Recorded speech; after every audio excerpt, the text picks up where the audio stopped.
하늘성이의 러브스토리. 안녕하세요. 말씀과 찬양으로 사랑을 이야기하는 시간, 하늘성이의 러브스토리입니다. 저는 찬양하는 사람 하늘성입니다. 이 묵상은 복음충신교회 조용호 목사님의 매일 성경 묵상 중에서 나누고 싶은 내용을 저의 묵상과 함께 나누고 있습니다.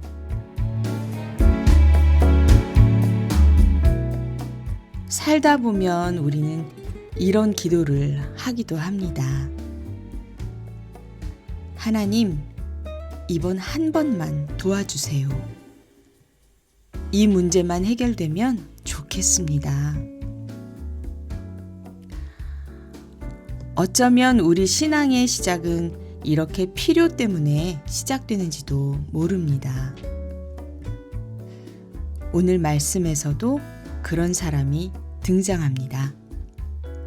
한 왕의 신하가 예수님께 찾아옵니다. 그의 아들이 죽어가고 있었기 때문입니다.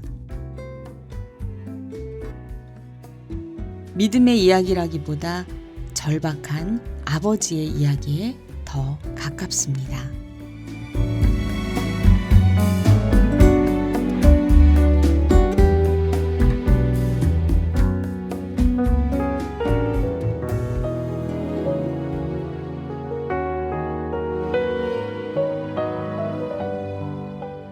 오늘은 요한복음 4장 43절부터 54절 말씀. 표적도 경험하고 믿어 생명도 얻다.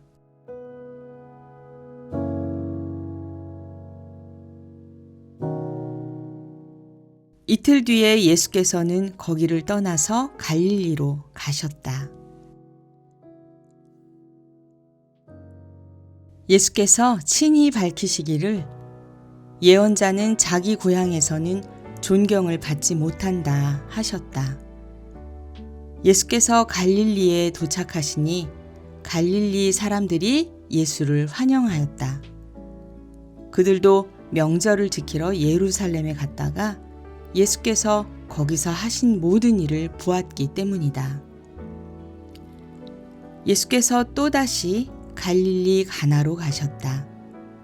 그곳은 전에 물로 포도주를 만드신 곳이다. 거기에 왕의 신하가 한 사람 있었는데 그의 아들이 가버나움에서 앓고 있었다. 그 사람은 예수께서 유대에서 나와 갈릴리로 들어오셨다는 소문을 듣고 예수께 와서 제발 가버나움으로 내려오셔서 아들을 고쳐주십시오 하고 애원하였다. 아들이 거의 죽게 되었기 때문이다. 예수께서 그에게 말씀하셨다.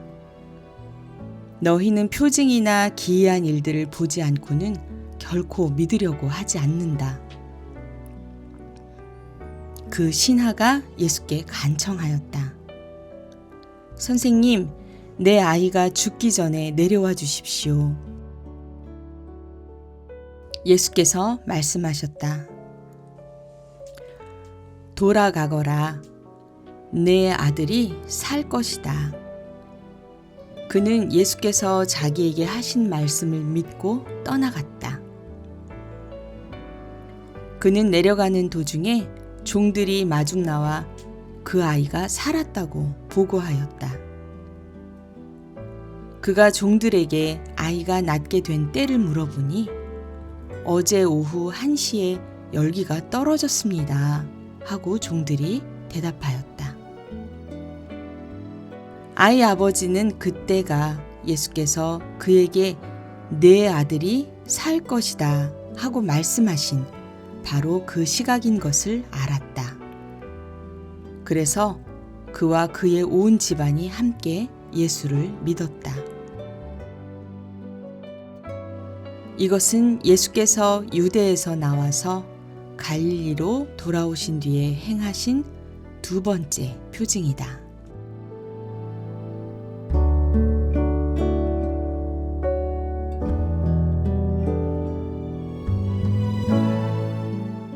그 아버지는 예수님께 이렇게 부탁합니다. 내 아이가 죽기 전에 내려와 주세요. 얼마나 마음이 급했겠습니까? 그에게는 신학도 교리도 중요하지 않았습니다. 그저 아들이 살기만 하면 좋겠다는 마음뿐이었습니다. 그런데 그때 예수님이 이렇게 말씀하십니다. 가라. 내 아들이 살아있다. 참 놀라운 장면입니다. 예수님은 직접 가지 않으셨습니다. 그저 말씀 한마디 하셨습니다. 그런데 성경은 이렇게 기록합니다. 그 사람이 예수께서 하신 말씀을 믿고 가더니. 믿음은 거창한 것이 아닌 말씀을 붙잡고 한 걸음 돌아가는 것. 그것이 믿음의 시작인 것 같습니다. 처음 신앙을 시작할 때 많은 사람들이 자신에게 도움이 필요해서 하나님을 찾는 경우가 많습니다. 건강과 가정 문제와 재정 문제 때문에요. 어떤 분들은 그것을 기복신앙이라고 말하기도 합니다. 하지만 가만히 생각해 보면 우리는 모두가 연약한 사람입니다. 성경은 이런 연약한 인간을 에노스라고 부릅니다. 스스로 모든 문제를 해결할 수 없는 존재이기에 그래서 하나님의 이름을 부를 수밖에 없는 그런 존재입니다. 그러기에 하나님은 우리의 필요를 외면하지 않으십니다. 때로는 표적을 보여주시기도 하고 문제를 해결해 주시기도 합니다.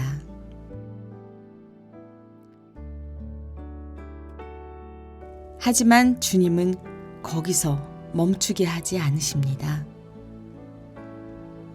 표적을 통해 예수님이 누구신지를 알게 하십니다.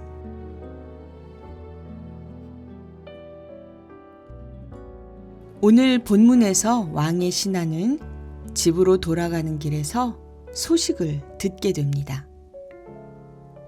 아드님이 살아났습니다. 살아난 시간이 언제인지 물어보니 예수님이 말씀하신 바로 그 시간이었습니다. 그 순간 이 아버지는 깨닫게 됩니다. 아, 예수님의 말씀이 이루어졌구나 라고요. 성경은 이렇게 말합니다. 그와 그 온 집안이 다 믿으니라. 처음엔 아들을 살리기 위해 예수님을 찾았습니다. 그러나 결국엔 예수님을 믿는 사람이 되었습니다. 표적으로 시작했지만 생명을 얻는 믿음으로 자라게 된 것입니다. 지금까지 살아온 시간을 돌아보면 우리도 이와 비슷합니다. 청소년 시절, 청년 시절, 그리고 그 이후로 지금까지의 삶까지. 돌이켜보면, 아, 그때 하나님께서 도와주셨구나 하는 순간들이 있습니다. 그때는 우연 같았는데 지나고 보니 은혜였었던 시간이었습니다. 때에 따라 도우시는 그리고 늘 함께 하셨던 하나님. 그래서 우리는 오늘도 왕의 신하처럼 기도합니다. 주님, 도와주세요. 사실 우리가 아무것도 할 수 없다고 느끼는 자리, 그 자리가 바로 하나님께서 일하시는 자리입니다. 예수님은 말씀하셨습니다. 나는 포도나무요, 너희는 가지다. 가지가 할 수 있는 일은 많지 않습니다. 하지만 나무에 붙어 있으면 생명이 흐르고 열매가 맺힙니다. 그래서 우리는 오늘도 주님께 의지합니다.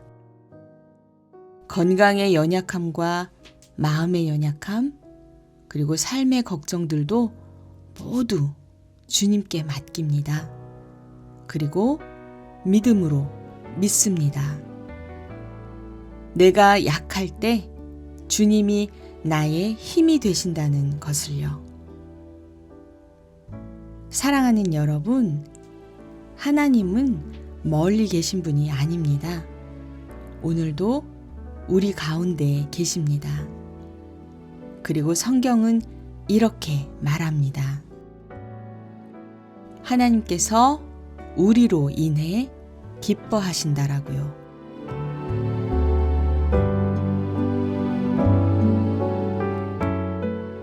오늘 함께 나눌 찬양은 지명현의 너의 하나님 여호와가 입니다.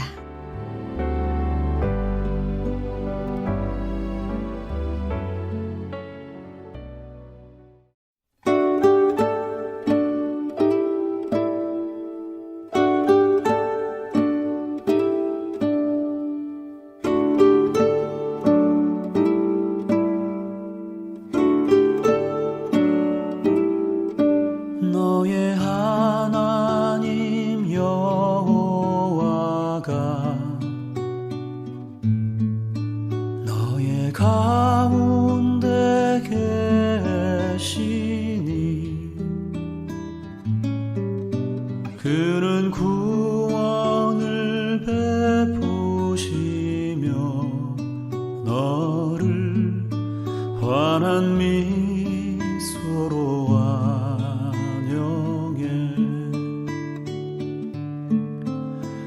그가 너로 인하여 기쁨을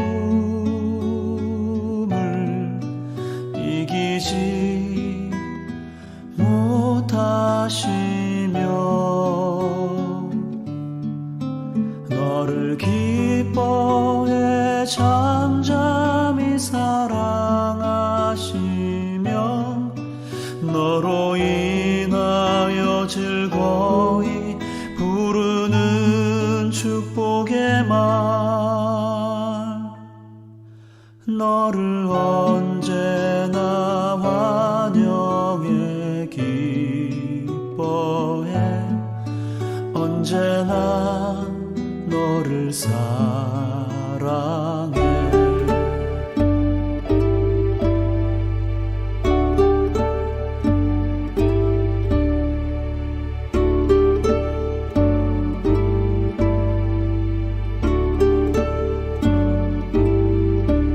너의 하나님 여호와가 너의 가운데 계시니 그는 구원을 베푸시며 너를 환한 미소로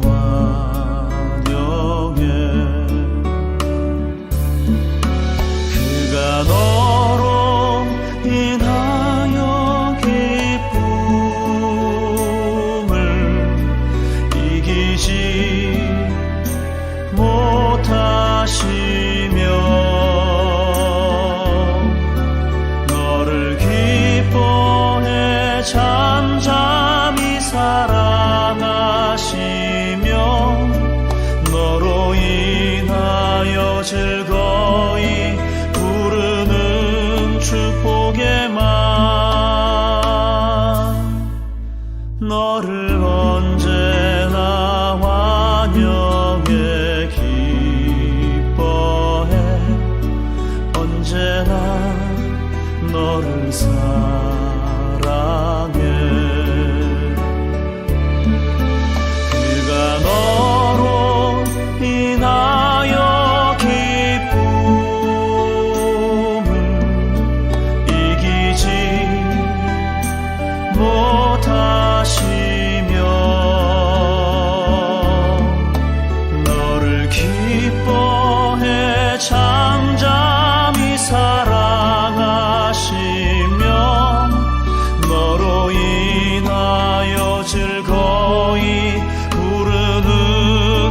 축복에만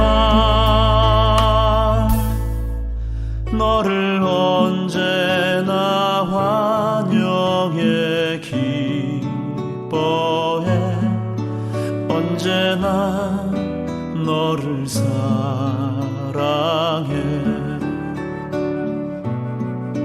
언제나 너를 사랑해 언제나 너를 축복해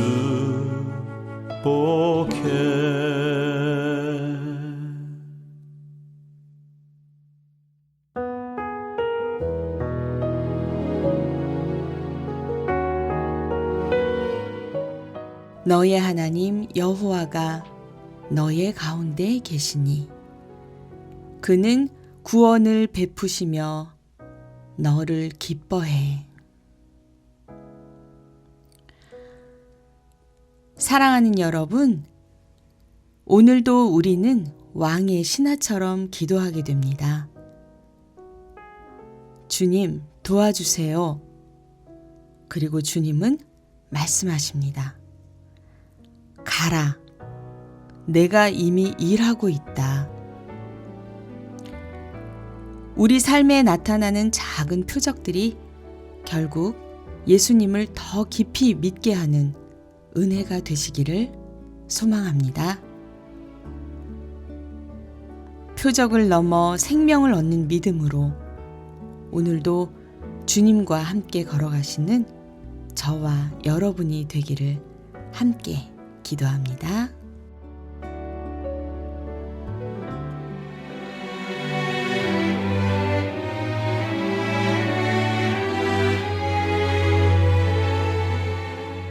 지금까지 하늘성이의 러브스토리, 저는 하늘성이었습니다. 다음 시간에 또 뵐게요. 여러분 모두 평안하세요.